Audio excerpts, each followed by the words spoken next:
Hello, everyone, and welcome to a brand new, fantastic episode of the Consulog. Thank you for being a listener. It's always great to have you on here listening to us blather on about all the latest and greatest things in the world of JavaScript. It is the week of August 15th through August 21st. This is episode number 49, one before number 50. We are that old. This Consulog podcast vlog is that old, number 49 episodes. And we are back again with Matthew Gersman co-hosting this with me. Thank you again, Matthew, for being here with me. Hey, Harry, it's great to be here. I did not earn quite enough points for Slytherin last time. They gave some last-minute points to some other house, so I figured I'd come back and try to earn more points. That's really the only reason I do this. I mean, second time is a charm. First is the worst, second is the best. Third is the one with my chest. You're the one with your chest. I am the one with my chest. Just a note for all you those listening out there, listening on YouTube. If you are a subscriber, thank you. If you want to be notified of when I actually do post these, you actually have to then opt into that again on YouTube. They've made that a two-step process. There's actually a little alarm bell you have to click on and it says, let me know when there's a new episode. So this is me saying, please turn that on so I can talk to you more often with more regularity. You should follow us. You don't even have to listen. It's just when the follower count increments, we both feel good about ourselves, and Harry and I are both deeply insecure. So do it for our self-esteem. That imposter syndrome gets a little bit less every time I get another count there. So from one ego to another, I appreciate your support. So with that being said, let's begin the... What's it called again, Matthew? Consulog? Yeah!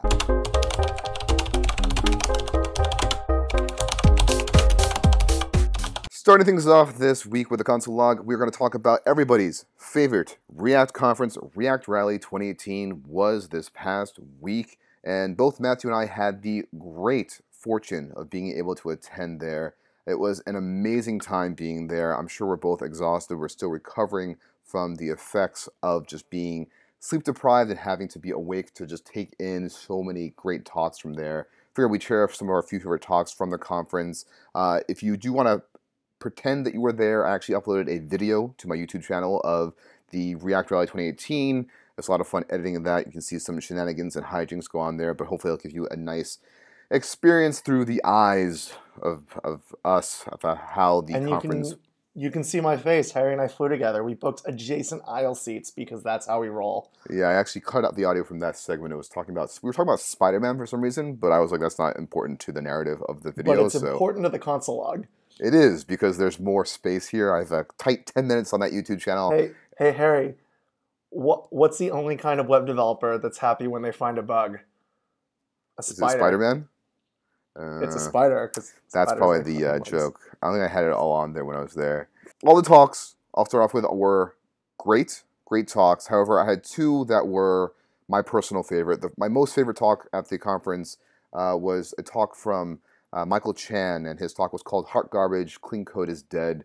And it really spoke to my soul as an engineer, talking more about the thinking and philosophy behind code, not necessarily code itself, and the fact that don't let ego, don't let yourself get in the way of your code, because at the end of the day, most code is thrown out. So to get so invested in that is not really worth your time and mental agitation. My second talk that I like the most is from Brandon Dale. Hopefully that's correct. Brandon Dale, called Algebraic Effects, Fibrous Coroutines, Oh My. And this was an amazing, concise tutorial and introduction to essentially async React, a thing that's been talked about for a long time, that's been worked on. It's not really here yet, but this was a lovely, gentle introduction from what is a fiber, what is a call stack, what is an algebraic effect, and all these concepts he very subtly was able to introduce and explain, and then pull it into how that's actually going to then be used in async React with React suspense and React time splitting. So it was just a really wonderfully delivered talk, just really technical, but very clearly done. If you are curious more about async React, I heavily encourage you to watch his talk. And if you're just curious about just thinking about code and more healthy level, definitely check out Michael Chan's talk. Yeah, my favorite talks, I love both the talks that Harry mentioned. I wanted to call attention to two other talks that are really worth watching. First of all, Shirley Wu's talk, which was the day one keynote, was just incredible. If you want to see the most impressive feat of live coding you will ever see in your life, watch this talk. Like, it wasn't just like live coding where you like uncomment some lines and show it working. Shirley wrote an entire, practically, application from the ground up in front of us. It was like watching a magic show. Like, it was, I learned a lot about D3 during the process, and there was a lot of cool stuff about D3 and React. She also gave a great talk in 2017 that you can watch for more information on that stuff. But really, if you just want to watch the best live coding possibly ever done, watch this talk. It was was good. more suspenseful than some thrill movies that I've seen. Just Yeah, watching the entire time you're waiting for something to go wrong, and then it just doesn't. it was masterful, amazing. Yeah, Truly. the other talk I really liked was by Kent C. Dodds.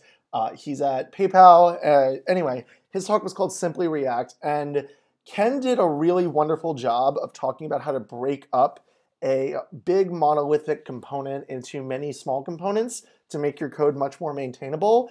And the thing that was so good about Kent's talk wasn't necessarily that I personally learned something new, but that he just articulated these ideas that I've thought of on my own so well that literally this morning I was project planning with a new grad, and I said, before you write a React component, I need you to watch this talk. If anyone asks why you're on YouTube, tell them I told you to go watch this talk. Like, you blame me. And that's how good this talk was for kind of your newer React devs. So if you haven't spent too much time in React, or you just like feel like your code isn't maintainable, watch Kent's talk. It's great.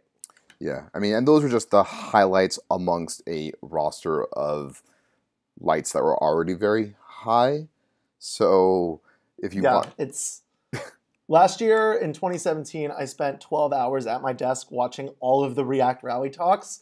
And if I didn't go, I would have to do that again because they were all so good. Yeah, the benefit of going in person is that there's no lag. You see it in real time because you're there, because reality is definitely faster than the internet, surprisingly enough. Who knew? Who knew? And again, I'll re-mention, check out my YouTube video. Happy to hear your thoughts about that. It was fun cutting it together, splicing up the time that was there. Yeah, I just wanted to add one more thing about React Rally. This was probably my favorite takeaway. I got to meet so many people that I admire in the community, and almost every single one of them expressed some form of imposter syndrome. So it was crazy to me that all these people I look up to use the word imposter when describing themselves. So if you ever feel that way as an engineer, know that you are not alone, and very, very senior people still feel like they can't live up to whatever they're trying to live up to. So that was a really cool takeaway for me. Wise words. Wise words. Yeah, if you are capable of coming, if you are able to go to React Rally, it's a very heavy recommend from the both of us. Moving on to things that are not reality, I guess they're more just the internet again. Let's talk about my, and a lot of people who listens to this podcast, favorite framework, which is React. Two PRs that I want to talk to everyone here about this week. The first PR is this PR called accept a promise as an element type. If you recall, from React 15 to React 16, React added new element types that were accepted from React. It used to be that you could only return a JSX element or null from a React component, and then with React 16, you could also return a string and a fragment. And this PR adds an additional type, which is a promise. And by itself, it's neat, it's cool, but it's not really, it doesn't really give you much pragmatic application of it until the other PR called React.lazy. And the easiest way to explain React.lazy is if you've ever done code splitting in an application and you use this library called React Loadable, it allows you to easily create a code split component. And React.lazy is essentially taking that library, making that a first-class citizen within the React repo itself. Meaning that you can actually do React.lazy, call that, and then pass in a function that returns a import statement as a promise. And React will then wrap that and be able to then have that be rendered once the promise is resolved with the component within that itself. So this is, again, another step towards the promise, which is async React. This is taking advantage of the React suspense feature of async React and The docs aren't there yet because they're waiting to have a more comprehensive vision about it. Again, not to harp on React Rally, but having listened to some of the talks there, having a better understanding of what that means, seeing how those different building blocks are being put together to have there be a nice narrative when it's actually ready. This is another piece of that road to get there. Yeah, something else I want to call out is we've seen a lot of React features in the last 6 months, and these didn't come out of nowhere. So what you might remember or might not is that the React team spent most of late 2016, early 2017 refactoring the internals of React to build out React 16, which was an API compatible re-release or rewrite of the internals.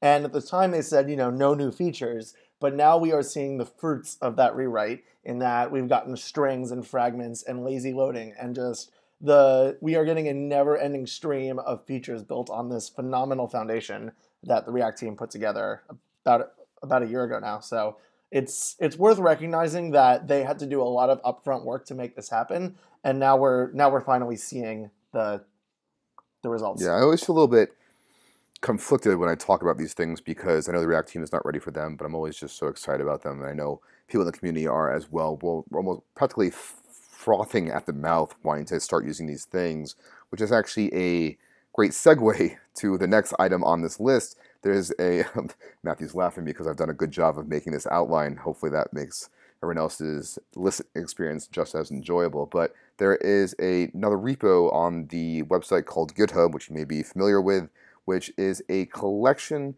of suspense-friendly React components by a fellow by the name of Jared Palmer.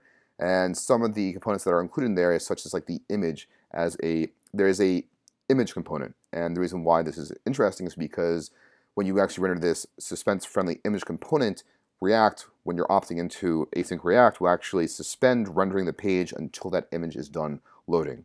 If you've ever been on a web page before where you have many images, you've seen the page laid out, and then you see things kind of like pop open as the images load. This would prevent that from happening. It would wait for all those images to be done loading before it just renders everything just in place, prettily and stuff like that. But the reason why I bring up this repo is that it is a great showcase of the potential for async React. Again, a thing that I am too excited to play with in many ways, but there's a README that you can read about it if you want to play with it, and still not ready for production, I don't think yet, but it's a thing that if you are curious about what is coming around the corner, this is the place to see it.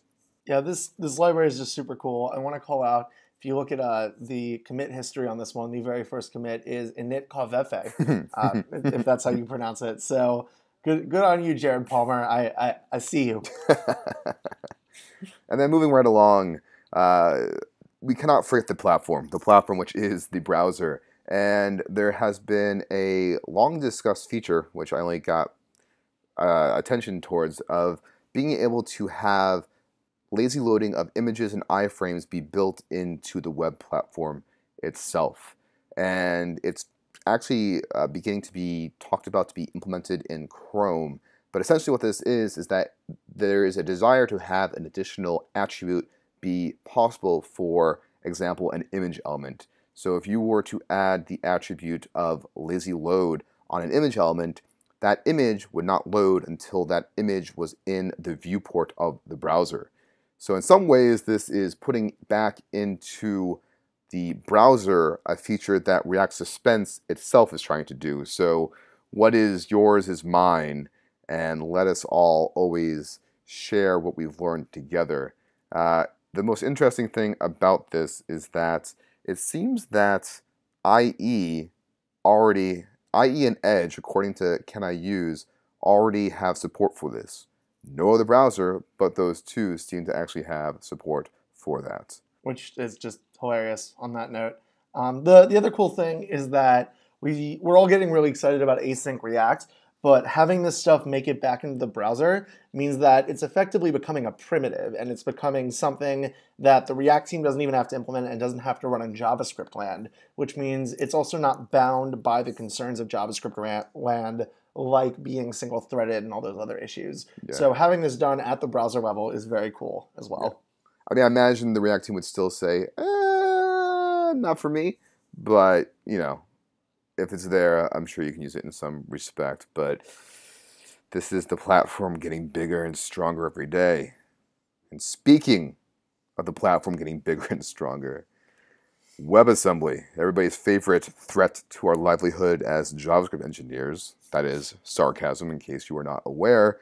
I firmly believe that WebAssembly is orthogonal in many ways to JavaScript because it's a compile-to target, not necessarily a thing you write yourself. And to that effect, Unity, a very Wait, large... you don't write assembly code on your own? I have never tried. Oh, see, I write React components in x86 instructions. It works every time. You got to eke out those FPSs when you want to get that game running at 60 FPS. Unity is a game framework that lets you write games very easily, and you write it, I think, in C++. I don't really have much knowledge of Unity, but I know that is where many games were made. And they actually long had the ability to compile a Unity game down to the browser, and they have a new blog post this past week talking about how they've now made WebAssembly the default compile target when you're publishing for the Unity WebGL build target. It used to be asm.js, but that is no longer being maintained, so they're now targeting WebAssembly, and this is just another example of WebAssembly growing in usage across different applications. But even here, you can see that Unity write in C++ or C as a video game, but then they use that statically typed code to then be able to compile down to WebAssembly. So I'm sure we're going to see this more and more as both WebAssembly matures, as there's more needs for other frameworks written in other languages to compile down to the browser and run in there. You know, I'm just excited we have another language we can run Doom in. I'm sure John Carmack is very excited about that as well. I once ran Doom on my original iPod, and I'm very proud of it. And then now, if you want to do that, you can do that in the browser. Well, the iPod didn't have a browser. That we know of. That's true. That's very true. There could have been some secret plan all along to have it there. Maybe it ran IE originally. That would be very, very funny. They used to have IE for Mac. That's true. I don't miss it. And then, last but not least, to round off the console log episode from this week, I want to talk about Prettier, which is a code formatting tool for many things, JavaScript, HTML, CSS. It has added support for a new file format called MDX. If you're not familiar with what MDX is, MD stands for Markdown. Markdown is a markup language for writing documents. X you might be familiar with JSX, but MDX essentially allows you to write Markdown files, but then also embed React components within that Markdown file. And that's it's a brand new spec that was written in the past, I think, month or so. It's been talked about, but it's actually been introduced and started to be more supported in the past month, where you can actually, and it's great for documentation. So if you're writing a document, you can have like a component.readme.md, and you can actually have there be text in there, but also then import that component and show that in there. Well, Prettier just moves as fast as all other JavaScript things as well, has already added support for properly formatting MDX documents. I can't imagine how hard that was because it already supports Markdown, it already supports JSX, so combining those I'm sure was a little bit of effort, but not as much as re-implementing it from scratch. But when I was talking to somebody at React Rise this past week, they were saying how JavaScript fatigue and all these things, which I always take exception to because I don't really believe that there's JavaScript fatigue as much as there's just there's so many new users in the JavaScript world that JavaScript itself isn't changing, yet the userland tools and libraries are growing at a very rapid pace, and this is just one example of that. Have you played with MDX, Matthew? I have not, but I was kind of surprised when I learned about MDXs. I didn't realize Mark was such a jealous type. Mark? Well, yeah. So there's Tom Sawyer. He has X, and then there's John Smith, and he has X. And Mark Down was just like, man, I want Next too, so I'm gonna go make MDX. I imagine that's how that came to pass as well. That is also TypeScript and JavaScript are actually named after Tom Sawyer and John Smith. You can ask anyone. Good.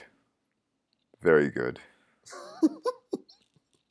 And that's my terrible joke of the day. Yeah, I don't understand it, so I'm just going to pretend that I have a lack of context. And that is the episode number 49, week of August 15th, August 21st. hopefully, if you were at React Rally and I said hello to you again.